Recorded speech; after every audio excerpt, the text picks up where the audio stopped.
Hello, we are Tonight Alive. I am Cameron. I'm Jenna, and we're here in Eindhoven at Mildtfest.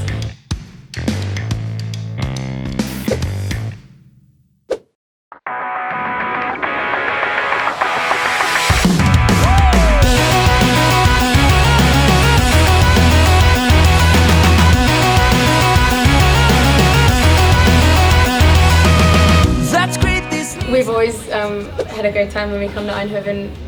I don't know how it happened this way, but we always come back to Dynamo venue, and the shows here are always in between like festivals or like when we put out an album or something like that. So it's always like a ceremonial time for us. So we have like huge sentimental attachment to Dynamo. This was the first show we ever sold out.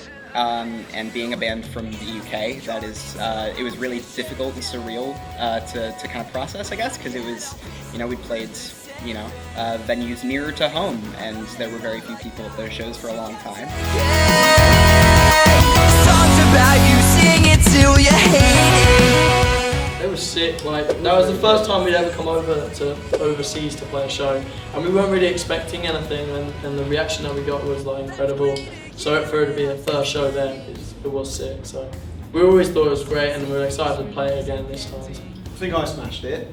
He hasn't been in the band very long, so he hasn't done any work. I could have killed you while you were sleeping. I lay awake for days, 'cause I think you are obsessed. We're playing this festival with a lot of incredible bands that I've personally listened to for a while, and our very good friends Rome are here. We played our first ever shows with Rome to nobody but each other. So it's cool to be in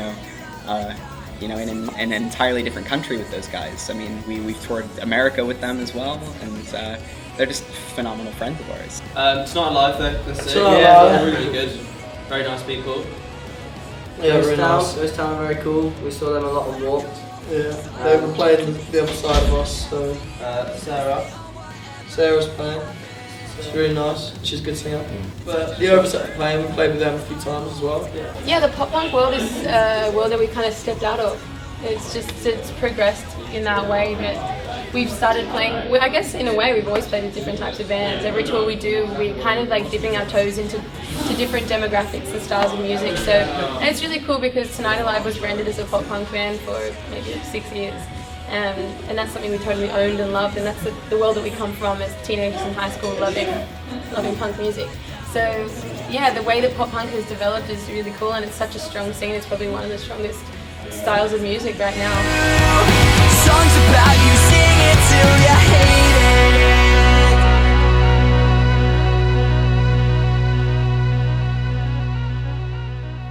it. Our main goal as a band is to achieve and live the lifestyle that we want to live, while also empowering people to do the same with theirs.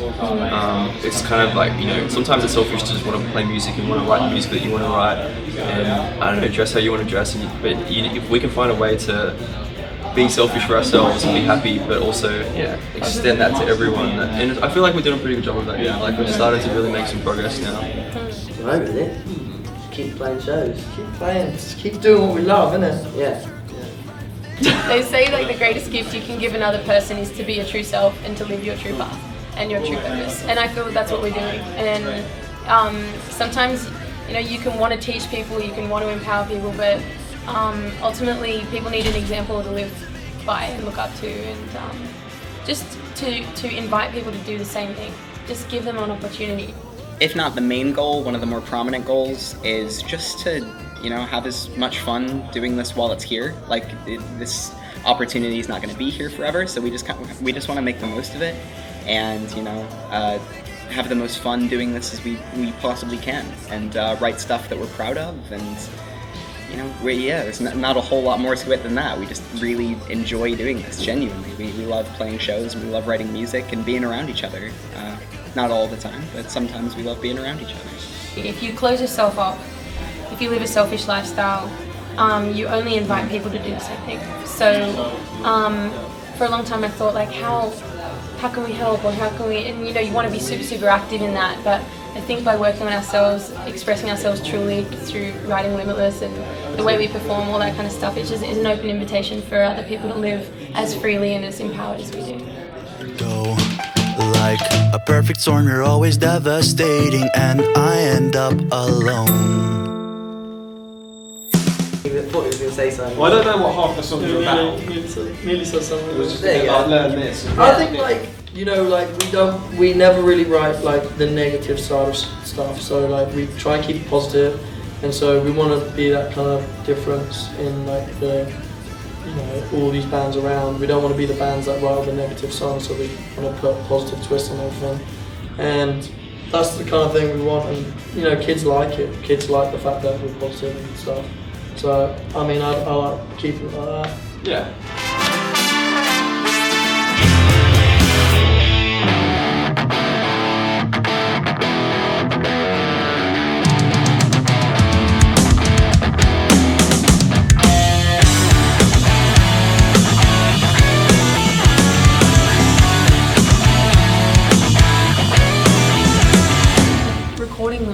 Writing it was such an aching process. It hurt so much. It was not. And we kind of, for Kyle and I, talked a lot about in our workshops on Warped Tour about healing doesn't actually feel good. Healing is painful. When you have an open wound, it hurts. It doesn't.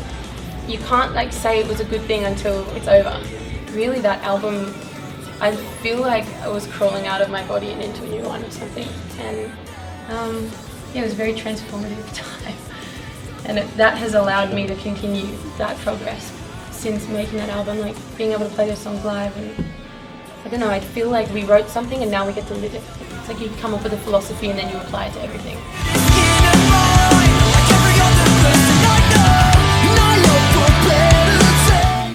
Have as much fun as possible doing what we love, and that's kind of what drives everything we do.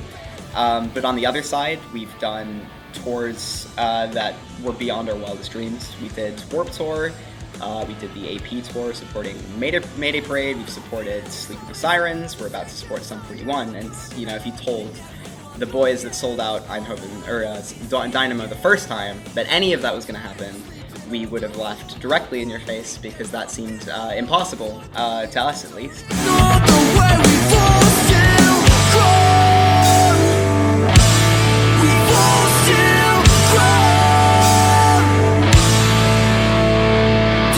Our Dutch fans are some of the most beautiful people that we come across. Even when we're in the street here, super polite and just saying hi, like nice to meet you, and I'm looking forward to the show. And that's really all I want. I appreciate when people just say I like the music and I like the show, and that makes me happy and that makes me happy. So I don't know. Anyway, that aside, that's an exchange that we have with our Dutch fans.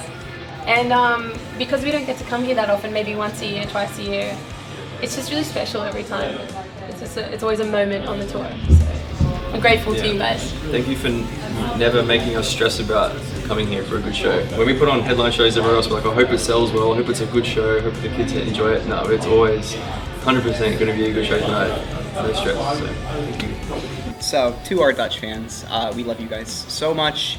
You have a very special place in our hearts after you were our first ever sold out show anywhere in the world. And the more times we come back, the more crazy you guys get. So we want to thank you so much for not forgetting about us and being so very, very lovely to us.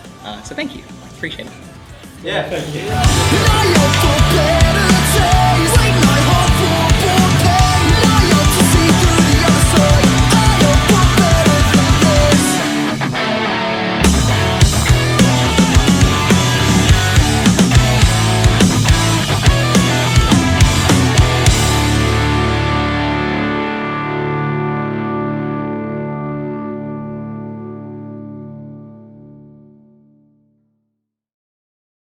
How'd you get a Snorlax on a bus? I don't know. Pokemon.